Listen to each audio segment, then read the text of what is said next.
Good day, friends. This is Bobby here once again with episode number 7 of the Girmit days. Now, I have put all the different episodes in the description field below. So, in case if you want to check back on the previous episodes, please go out there and check it, and I'll create a playlist later on.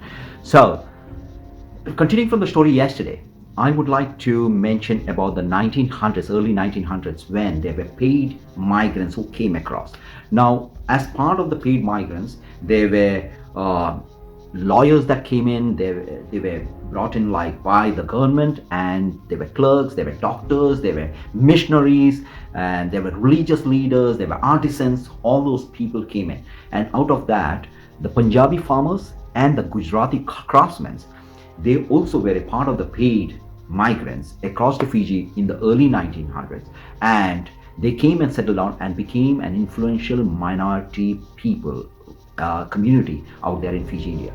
Now, talking about the 1900s, as I mentioned earlier, the indentured labor agreement started from 1879 onwards till 1916. That was when Fiji Indians, about 60,500 Indians, were brought into Fiji as indentured laborers.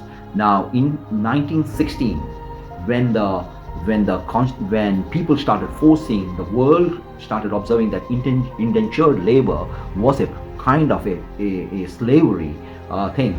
They opposed, and it was taken out. But does it mean that it was taken away in Fiji? So there was two gentlemen out there. One, the name of them was Leonidas Chaturvedi and Reverend C.F. Andrews, who worked behind the system. Once that 1916 law came in, they worked tirelessly behind the scene, and on the 1st of January 1920, the indentured labor agreement was taken out completely from Fiji too.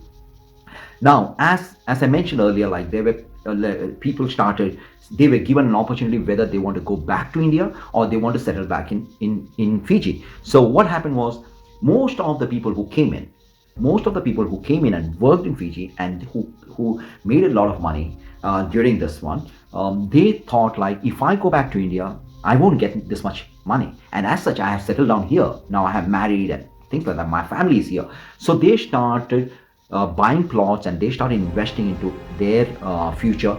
And now that missionaries were there, now that we have all the teachers, doctors, lawyers, all those people are there. So they started settling down in Fiji. There was this person by the name Manilal Doctor. Okay, Manilal Doctor, who was the kind of de facto leader of the Fiji Indian community at that time. He proposed to the British colonial power that they wanted to set up he put together names of about 32 Indians who wanted to serve in World War I. Okay, so they proposed this one. They took it to the colonial government, and it was ignored. It was rejected or ignored. So what they did was that they signed up with the New Zealand Army and fought the First World War. Now, saying so, now things went forward, and then started serving the New Zealand Army. And when the time came for the World War II, what happened was they set up a person by the name Governor Fletcher. Okay, he introduced something where the Fijian Defense Force must have one platoon of Indian serving, and in the World War II time, it was an insurance by Governor Fletcher against the native Fijians opposing him and revolting against him. So he knew that what he did was that platoon reported directly to the European leaders out there, who the commanders, whereas the Fijian group, the native Fijian group, reported directly to a native Fijian by the name Ratu Edward Chakabu. Okay, so he was the leader of the native Fijian. Now, everything was going well. Okay, so the Indian consignment, they reported to Europe, and the native Fijians reported into the local Fijian, but they came under the Fijian Defense group.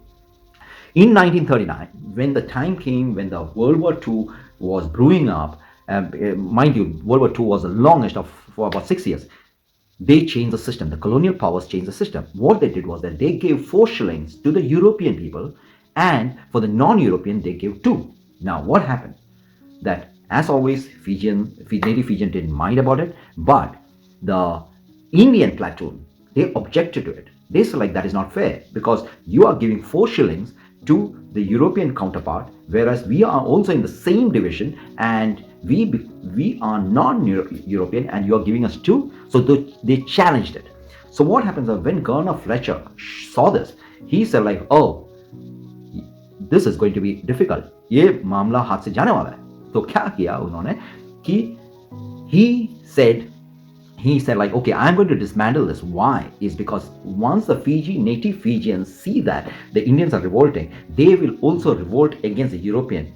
And anyway, that's going to happen in 1959, which I will narrate later. But that is the way that the entire Indian platoon was dismantled, and that was the end of what Indians served in World War I and World War II as part of the Fiji Defense Force. So on that note, ladies and gentlemen, I'll take your leave for today. This is episode number 7, coming soon with episode number 8 for you. Thank you. And what do we always say? Stay cool. Thank you. Bye. Bye for now.